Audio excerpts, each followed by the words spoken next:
Let's say you have a friend who is a geometer, and he just came to USA and he realized that he was used to the meters system, to the metric system. Now he has to use feet to measure distances. So you are the programmer and he asks you, he tells you, hey, you know Python, can you make me a program where I can easily convert meters to feet units?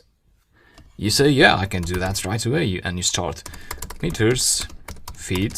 So you define a function that gets meters as input and the coefficient, which is always 3.28084.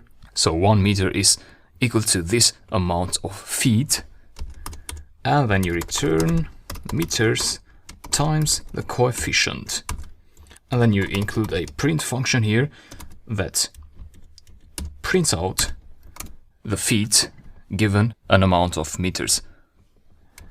So you try the function and you get the expected output. So 10 meters is equal to these 32 point something feet. So what you do next is you just get this script.py file and send it to your friend and tell him to use it. Then your friend gets back to you and says, I have no idea what to do with that file. Because your friend doesn't know Python, which is normal. Most of the people, they don't know Python. So you cannot just give them a .py script and expect them to use that file. They will have to install Python and they will have to edit this file, and they will have to enter different values here for any conversion they want to make. But that is not user-friendly. What you want to give to your friend instead, or to anyone that needs a program to do something, is this here. You need to give them a graphical user interface where they could click and push buttons instead of working on a script, which is meant for programmers, not for normal users. So here they can just input a number and get the conversion by just pressing a button. So in this section, I'm going to show you how to go from here to this nice program. And in the section after that, we're going one step further and we're going to learn how to make this into a web app that everyone can visit by just visiting your address, your URL on the browser, so they can use your program through the browser. So in this section, the desktop GUI, the desktop graphical user interface. In the next section, the web app. So I hope you have fun with these programs. See you. Hi, so let's start coding our graphical user interface, which will look like this.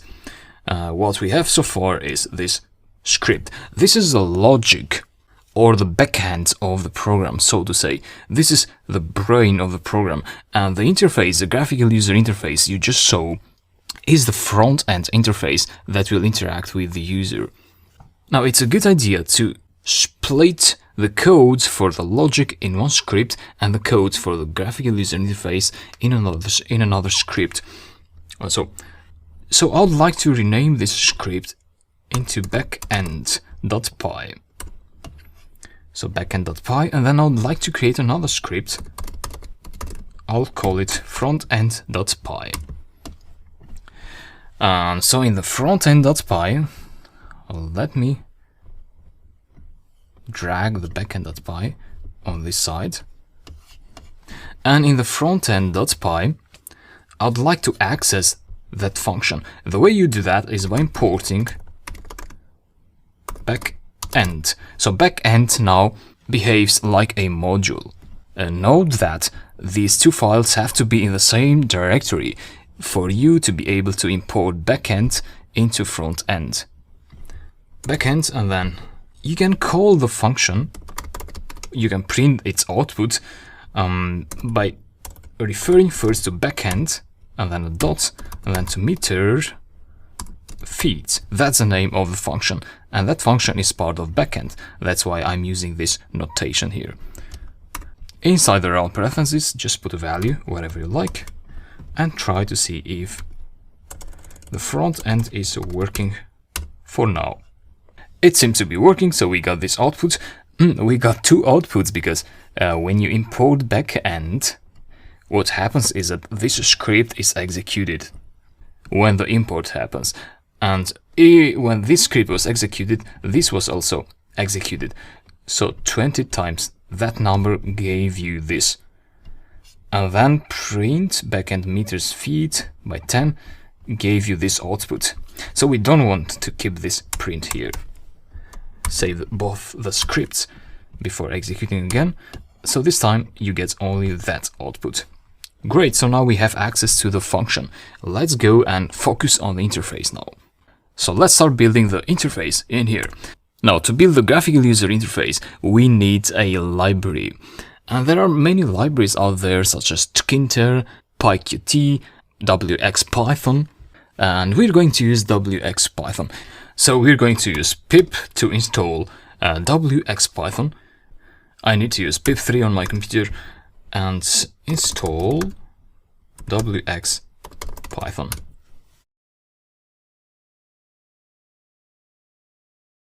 Successfully installed. Once it has been installed, go ahead and try to import it. Import WX, just like that, WX, and then try to execute the script.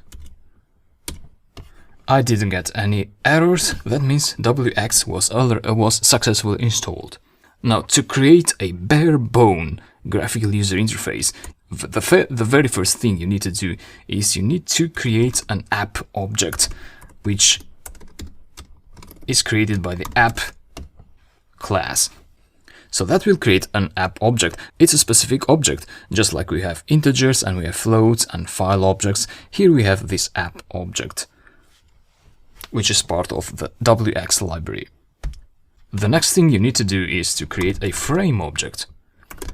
So the app is like the entity. Now you need to make things appear, and the frame is what does that.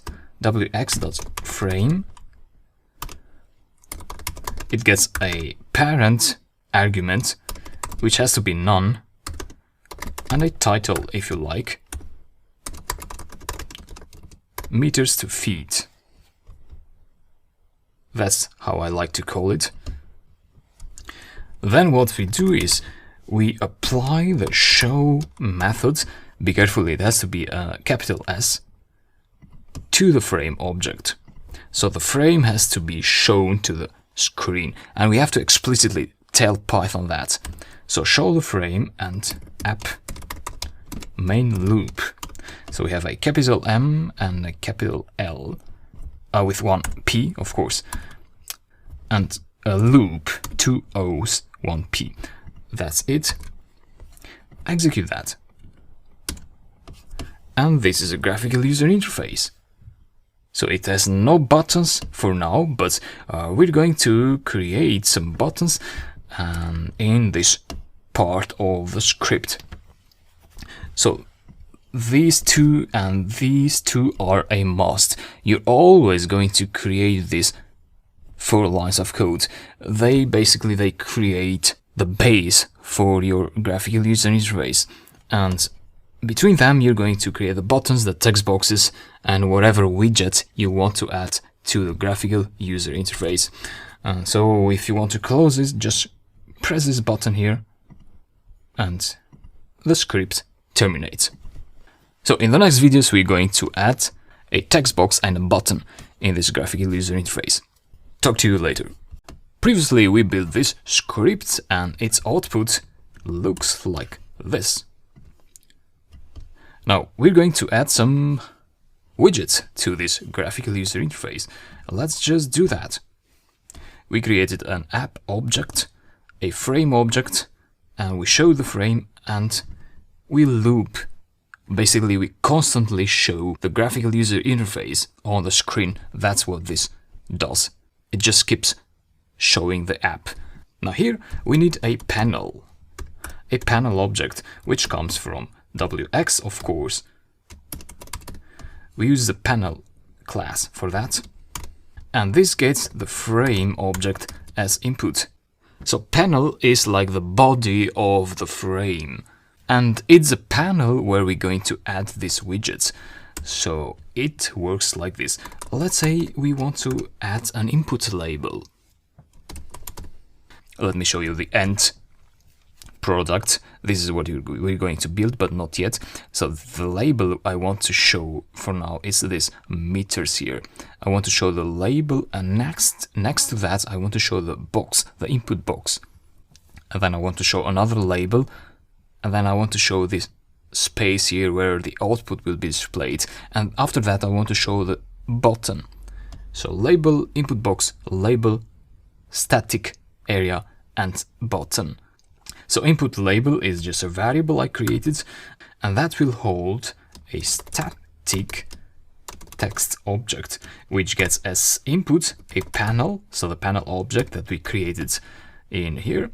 That's the panel, and then the label of that static text object, which could be meters, with a colon and make some space. Let me execute that. And you see that the label meters is there. Now, we can keep adding more widgets here. For example, an input box, which should be WX text control. So that's what you need to use. Panel again, so that everything will be attached to the panel. Execute, and you see that the input box was created. However, you see that the label has disappeared.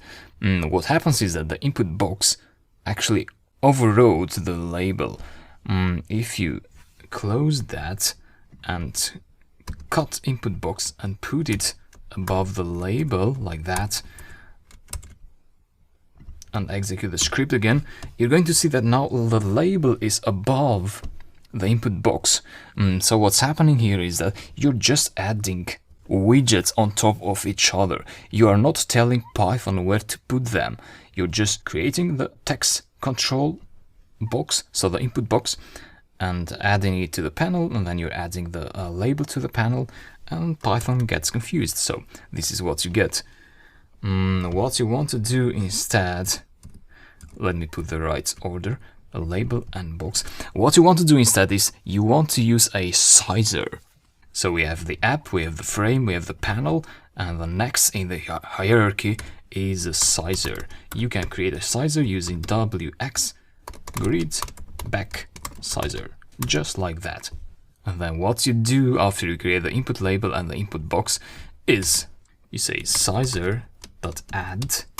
So the sizer has this method which lets you add widgets. So the input label widget to the sizer. So think of the sizer as something inside panel, and think of the panel as something inside the frame, and think of the frame as something inside the app. So input label added to the sizer in what position? 0, 0. Same thing, I'll explain what position means. Same thing with input box in position 1, 0. Let me see what we get. You don't get anything yet because we haven't connected the sizer to the panel. The way to do that is by using panel.setSizer and fit. Sizer is the object we created in here. You want to do the same thing with the frame, set sizer and fit sizer. And let's see what we get here. Save the script, execute, and a bit differently. So we get the meters, and we get that input box in there.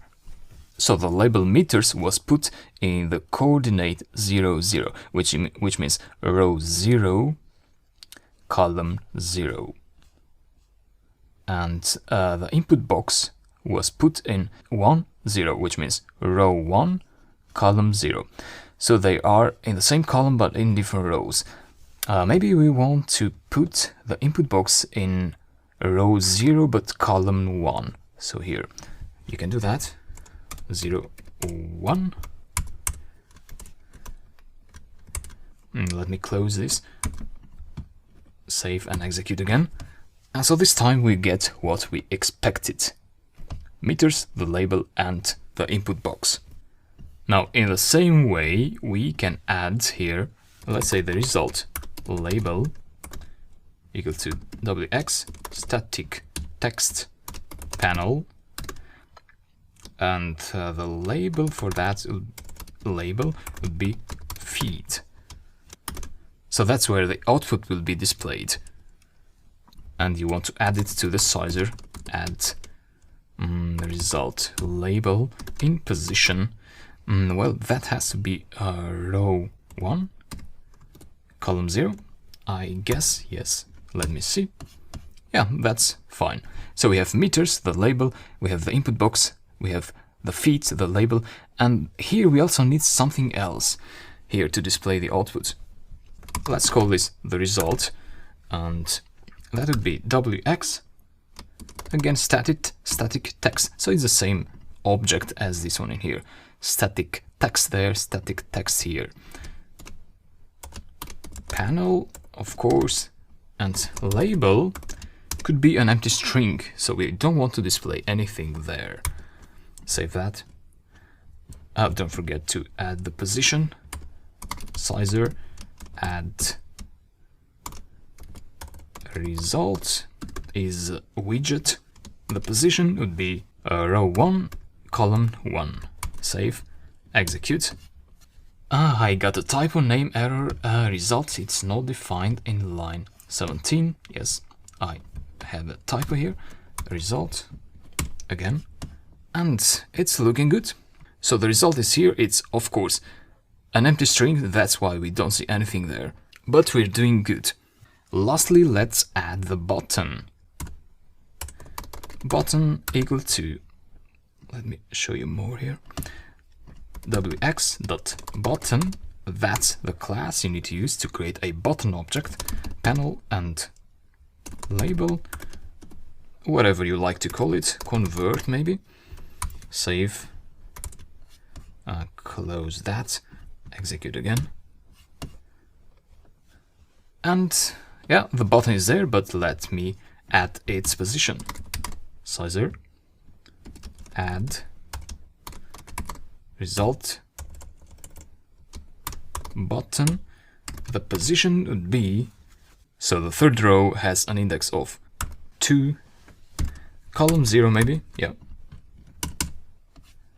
And yeah, the button is there. So that's a graphical user interface. Now if you enter something there, you're not going to get anything because you haven't told your script what to do when a button is pressed. So let's go ahead and do that in the next video. See you. So this script in here produces this compact graphical user interface. Let me keep it in here so you see it while I explain what's going on in here again.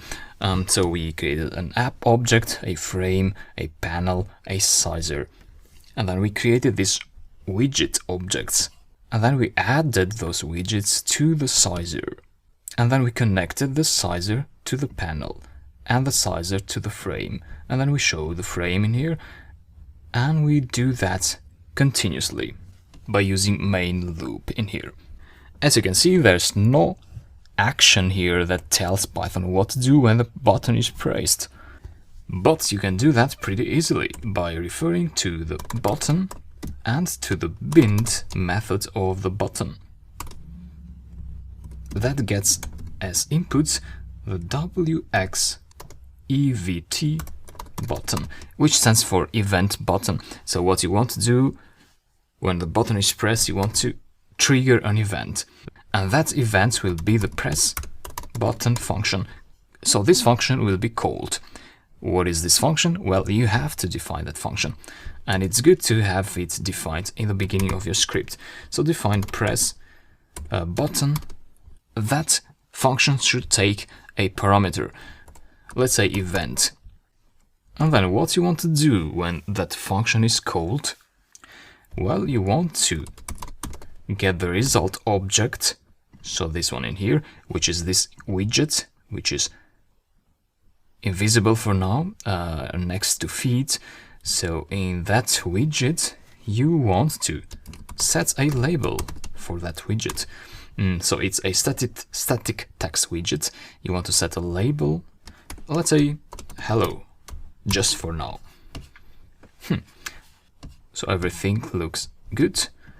Close that old window, press a button, and you get the string in here, hello. Okay, but we don't want the hello string there. We want the results. So we want to put something there, press the button, and get the results there. Well, you can do that pretty easily. First, you want to get the meters, which should be equal to the input box dot get value method. Let me try to see what meters is by just putting it in the result label. So if you put 4 there, you're going to get 4 here. So the get value method is getting the meters, saving that value in meters variable, and then inserting the meters variable in the result static text. What we want to do is we want to do something in between. But first, make sure you convert this into float, because the get value method gets anything and gives it out as a string. So 4 will be a string. You want to convert it into a float. And then you could just get that meters.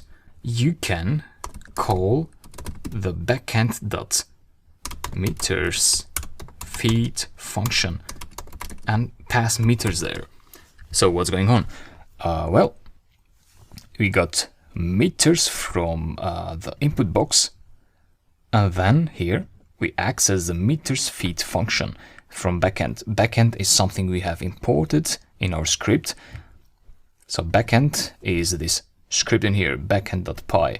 It has this function, so we are accessing that function in here, backend.meters feed, and we are passing meters as argument for meters. So the function will convert meters into feed. So this will be equal to feed. And that will be set as a label in here. So let me see what's going on. We might have something else to do, but let me try. So nothing is happening because we get an error. It says type error, control set label, argument 1 has unexpected type float. Control set label, which is this one in here. So this expects a string, but we passed a float, because the function will get the meters, so 4, and will multiply it by this number, and it will give out a float number. Therefore, what we can do is we can convert this into a string, like that. Close it, execute again, 4, and we get the correct result. So that is how you create a graphical user interface which is user-friendly. The users don't have to go to your function and modify its values. You can just give this very intuitive interface to the users.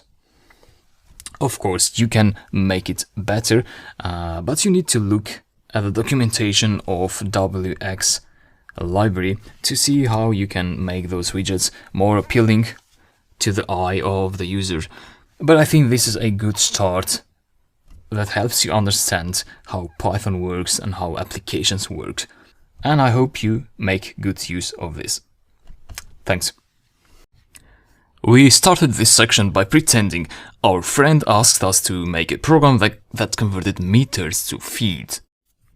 So we came up with this graphical user interface, which means the user can interact with the program graphically by using widgets and visuals and buttons. However, this program has a problem. It needs Python to be executed. As you can see here in the command line, I'm using the Python program to execute that program.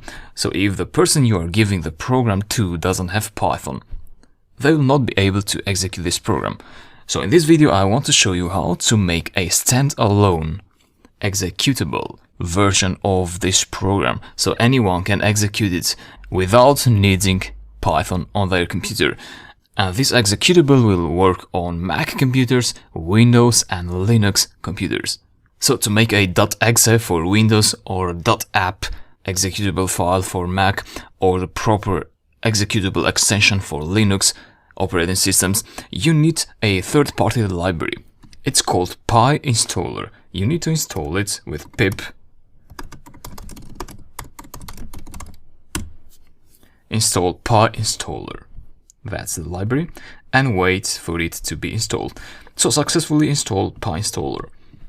Something you need to make sure of is that PyInstaller is installed in the same Python version where WX-Python is also installed. So if you have several Python versions, you need to use one of those Python versions, and in that Python version, both PyInstaller and WX-Python need to be as libraries of that Python version. So that's something to keep in mind. So if the executable will not work, then that is the most probable reason why it does that. So now all I have to do is call PyInstaller with two flags, one file and windowed, and then just points to the main Python file. So we were executing Python frontend.py, and this is what you have to mention here. Even though we have backend.py connected to our main file, you don't have to declare that backend.py file. Just that. Execute, and you're going to see a bunch of folders here being created, dist and build. In the dist folder, you're going to find the .exe file if you are on Windows, or the .app file if you are on Mac. So just go there, and this is the file. I'm just going to open this on the folder here. So dist, that's the folder. Inside that folder, you have this frontend.exe on Windows, frontend.app on Mac.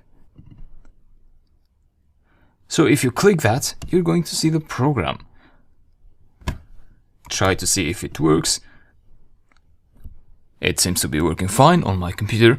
So now you can just close this, and you can just give this program to anyone who has a computer. If you want a .app, so for Mac operating systems, you want to execute PyInstaller on a Mac computer. If you want a .exe, you want to execute PyInstaller in a .exe computer. You cannot make a .exe from a Mac computer, or vice versa.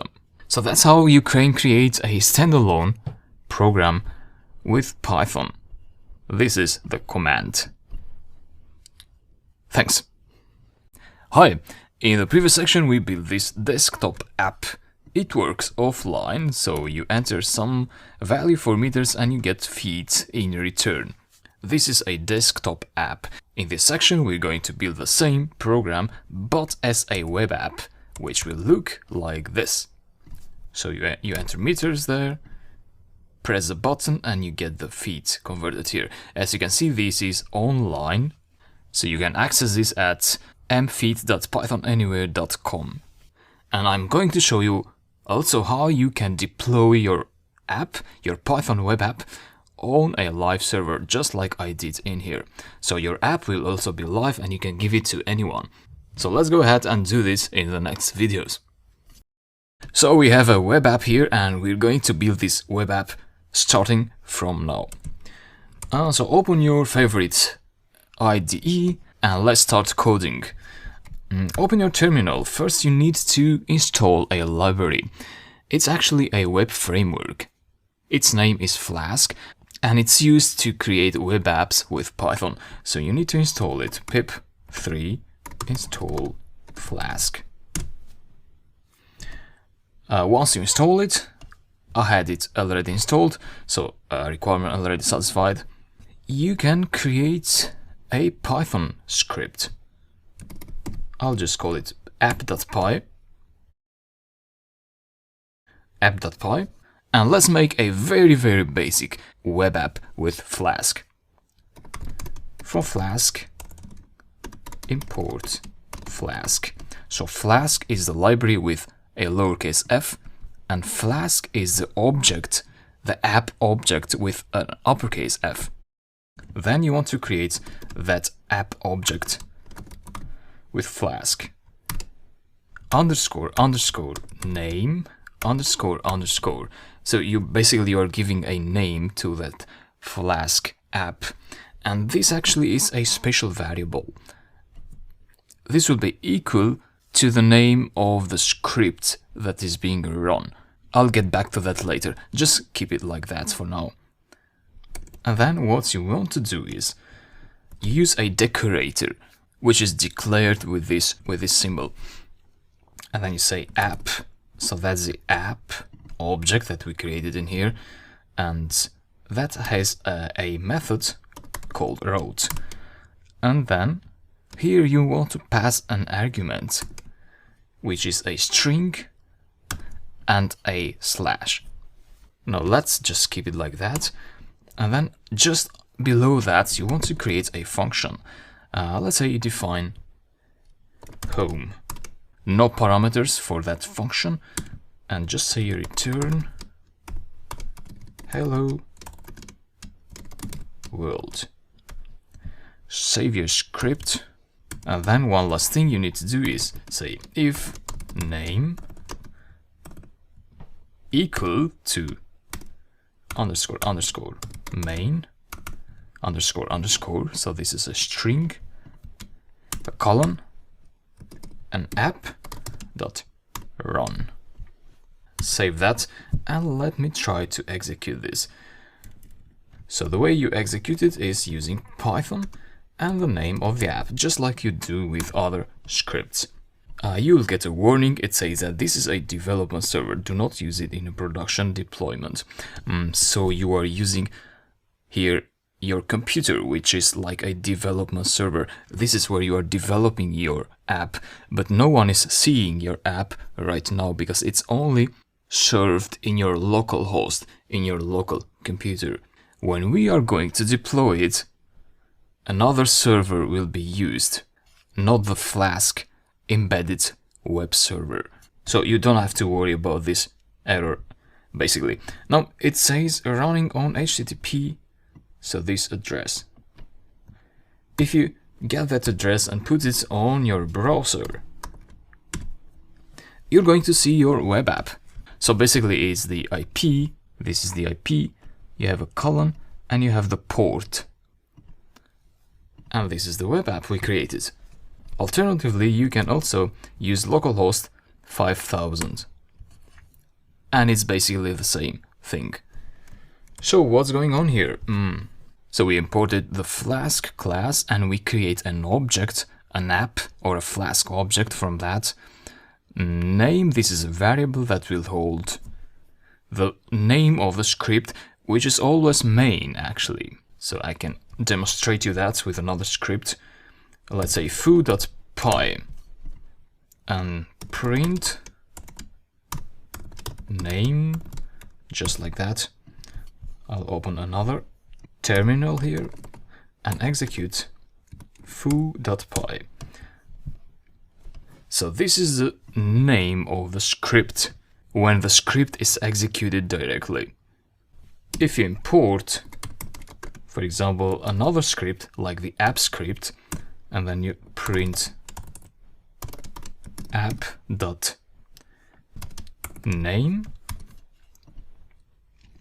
you execute foo.py, you see that when a script is imported, like it did here, so the name of app is the actual name of app, which is app, and the name of foo is main.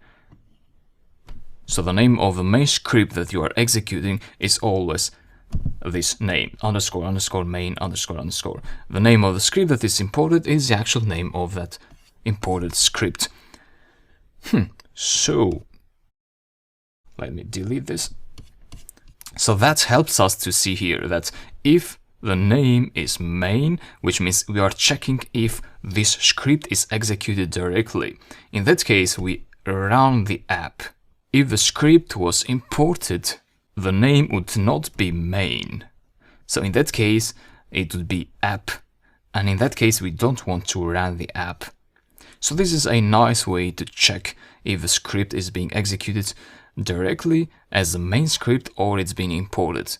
this can be useful in more advanced situations. So for now, it's just a routine that you have to do. And then this is the main part of the program that does all the stuff. So this is a decorator expression. This decorator actually connects this method to this function. What it basically does is it executes the home function when the user visits this URL. And this slash is basically the home page. So if it was like about, that means the home function would be executed when the user visited the localhost 5000.about page. We don't have such a page for now, but I'm just trying to explain you. So this is the home page. When the user visits the home page, this function is executed. And so this function returns the string hello world to the web page. That's why you see this here. So the home page, the slash is visited, this is printed out. Okay, that's how a Flask web app works. Now in the next video I'll show you how to return some more advanced web pages instead of just this simple string there. See you there. In the previous lecture I showed you how to make this web app with Flask. It's a simple web app, it just returns this plain string. So how can we create something like this instead? Well, as you can see, this is not a plain string. I mean, meters is a plain string, but this is not a string, this is a widget. It's a text box. And this too, this is a button. So for this, you cannot just use a plain string. Web pages, as you might know, are coded in HTML language, which looks like this. So instead of returning a string, you want to return HTML code. Now, this HTML code has to be inside triple quotes. So three double quotes in here and 3 double quotes in there.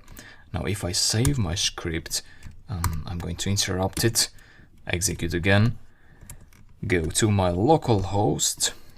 This is the local host. Execute and reload the page, and we are almost there. So this is what our app returns for now. Please ignore these because I'm going to explain why they show like that. And of course the button doesn't work as you'd expect for now, but let me put it here. Let me try to explain what this code does. You can also put it like that to make it more visually appealing. Yeah, just like that. So basically this is a Python string in Python, but you are returning that string, you're rendering that string on a web page. And when the browser finds out these HTML tags, so an open HTML tag and a closing HTML tag, the browser will treat this as HTML code.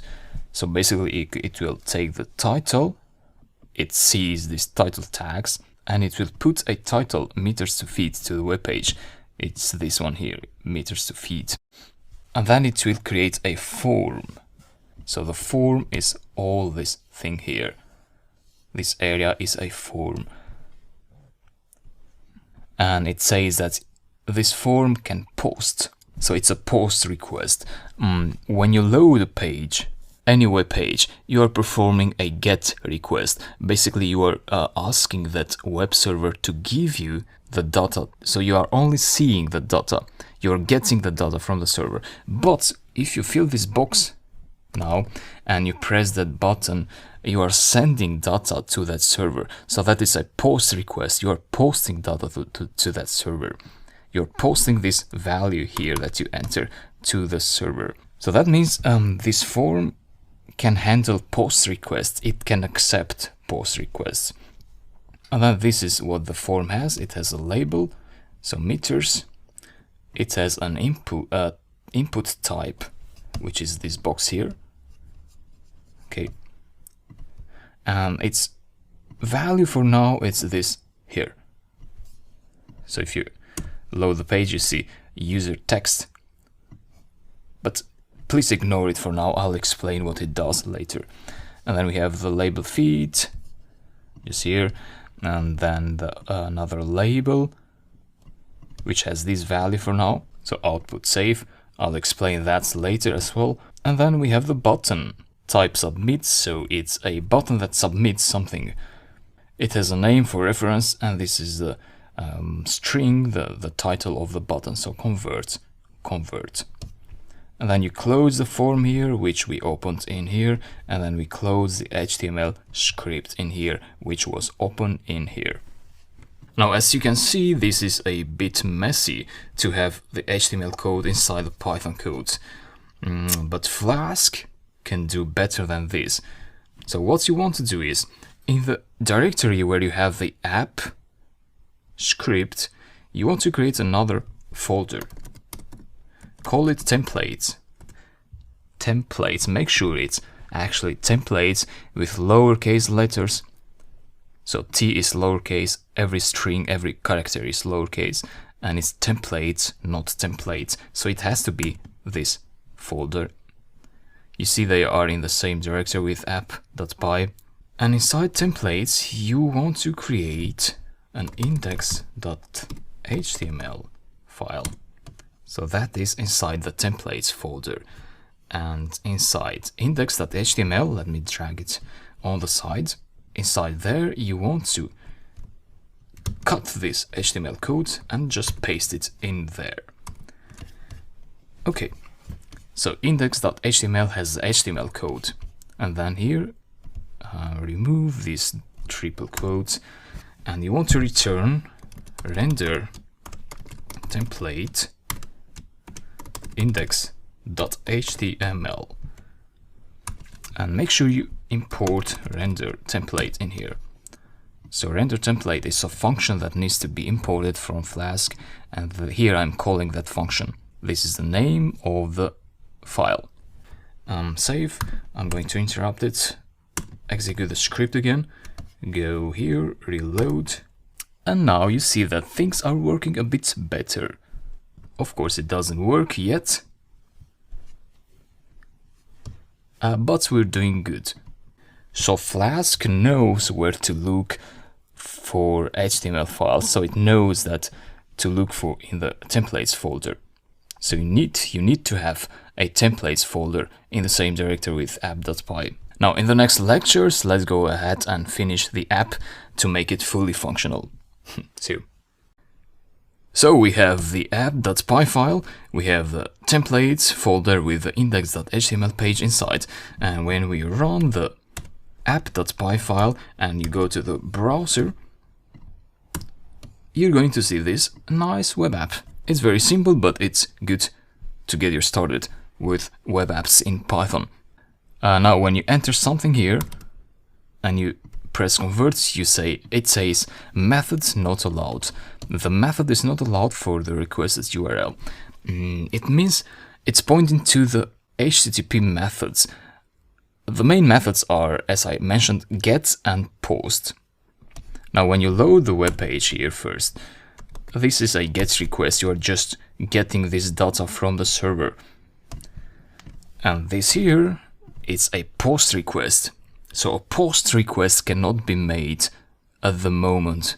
That's because in here, this app.wrote method only accepts GET requests by default. If you want to allow POST requests as well, you need to specify that like this, GET and POST. So it's a list with two strings. You are telling the server to accept both GET and POST requests. Now if you save that, interrupt, execute again, reload. Okay, now let me enter something, convert. This time you're not getting that error message. So the POST method now is allowed. Now I'm making a POST request anytime I press the convert button. But we are still not getting any output because there's no logic here that we have written. There's no code to tell Python what to do when a post request occurs. So let's go ahead and implement that. What you can do is you can say if request, and actually you want to import request. If request dot methods. So if the method of the request is get, you want to simply return the index.html as it is. So like that, with empty boxes. If request.method, oh sorry, this has to be equal, not an assignment operator. So be careful there. If this is equal to that. Same here, if that is equal to a post request, then what you want to do, you want to get the text that the user enters in the form using this expression, text box. So we are creating a variable, and that variable will be populated with the text of this text box. So that's the text box just next to the meters. So whatever the user enters here, we are getting that value. So get from the form, this is a form, this is a text box, so that's the reference name, text box, and we save that inside text, so the value, the number in meters, and return render template index.html. That's the same template. Let me make some space here. And then the output will be equal to backend dot meters feet float text. Since this is a very long line, you can split this after a comma. So after a comma, it's fine to split a line into several lines. So output is equal to this. Now the output, you can see it's in here. So it's a variable, and we are injecting the value of this variable to here. So that's the label next to feet. So here in this area here. And this save flag means that it's safe to render HTML code there. So even if this was HTML code, it would be rendered as HTML code. And then another parameter here, which is user text equal to text. Or I can just remove this for now and remove it from there too, and show you what is going on until now.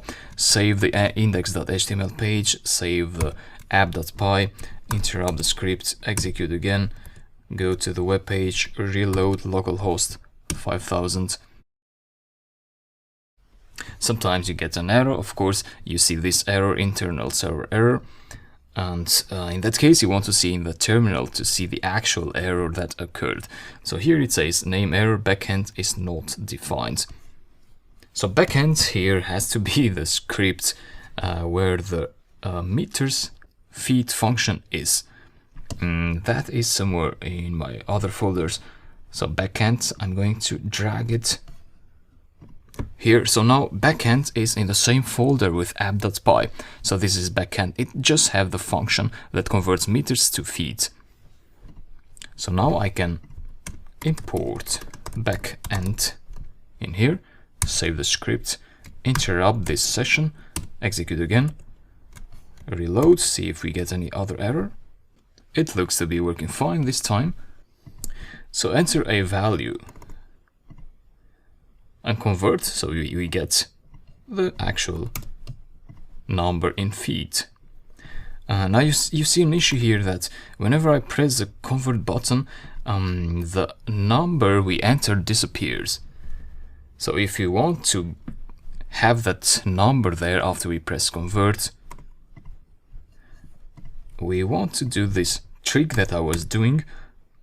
So user text equal to text, which means in the button here, the value of this will be this double curly brackets user text, a vertical bar, save.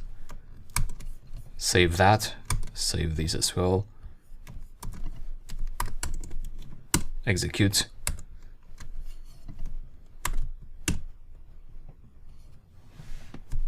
Oops, we made a typo somewhere. So this actually has to be inside this input tag. So the input tag starts in here and closes in here. The value has to be inside that input tag. So save again.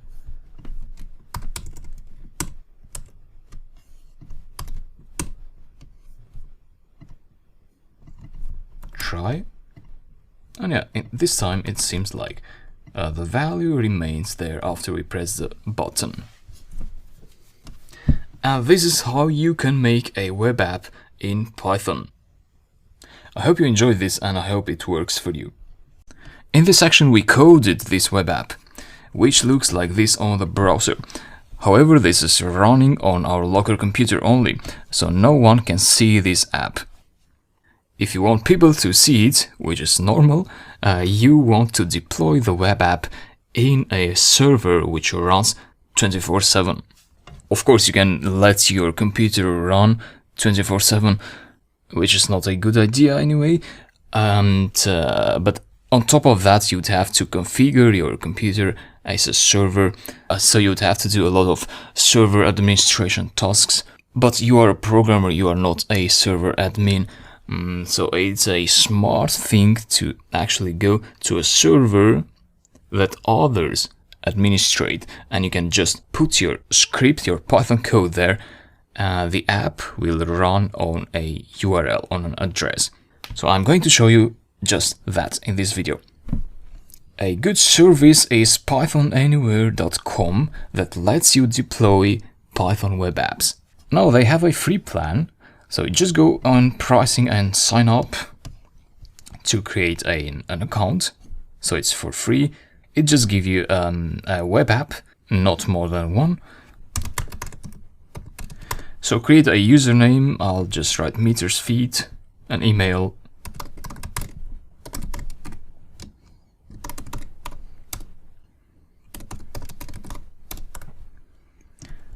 and register.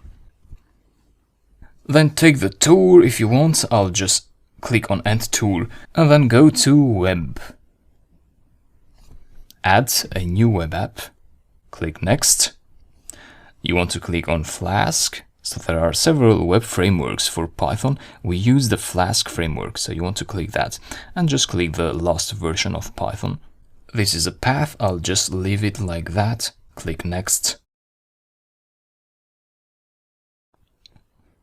And so your web app is now set up. If you want to see your web app, you can visit, in my case, it's my username, metersfeet.pythonanywhere.com. And you see that for now, it's just a simple web app, hello from Flask, because we haven't uploaded anything. Now go to Files and go to My Site. Now the Flask app.py, this is a default file. If you click it, you're going to see this hello from Flask. That's what is being rendered now, hello from Flask. So Python Anywhere is using that. I'll just go back to my site in here, and I'm going to delete that flask_app.py file. So delete it and upload your own Python file. That's app.py in my case. And I also need the backend.py file. So these two are now in the My Site folder. Now in the same folder, I want to create a templates directory. So here under directory, type templates with lowercase letters and click on new directory. Now you are inside templates folder. There you need to upload the index.html file. So index.html now is uploaded. Next, go back to web. Go down here under code, click on WSGI configuration file, just here. And here you want to change this Flask app, which was the old name of the file that we deleted. So we want to change that to the name of the file you uploaded, which is app. So from app, import app. And basically it's from app, so from app.py, import app, so import variable app. That's what's happening here. Click on save, then click on this icon here and go back to web. Then reload the web page. And then click on here. And this is your web page. Now it's online and everyone can visit it through this URL. So it's your username .pythonanywhere.com. And this now should work the same way as it did on your local host. So if you managed to do this, congratulations. If not, drop a question in the Q&A or just watch this video again because you might have been missing some small detail. You can also go back here in the web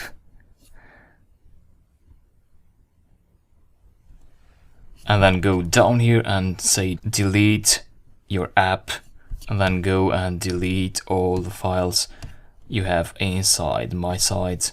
So you can delete those and the templates and then upload them again, trying to make things work. You can also look at these error logs here to see what errors you might get. So you click that and you'll see a list of errors if there were errors in your web app, to understand what is going on in case of a problem. I hope you enjoyed this, and I think you now have a better perspective of what Python can do. You know how to make a desktop app, you know how to make a web app with Python. And you can always go back to your code, improve them, and then re-upload that file again by deleting the old files on your web app, or you can make the standalone desktop app again from the beginning, and so on. So thanks a lot for following these videos.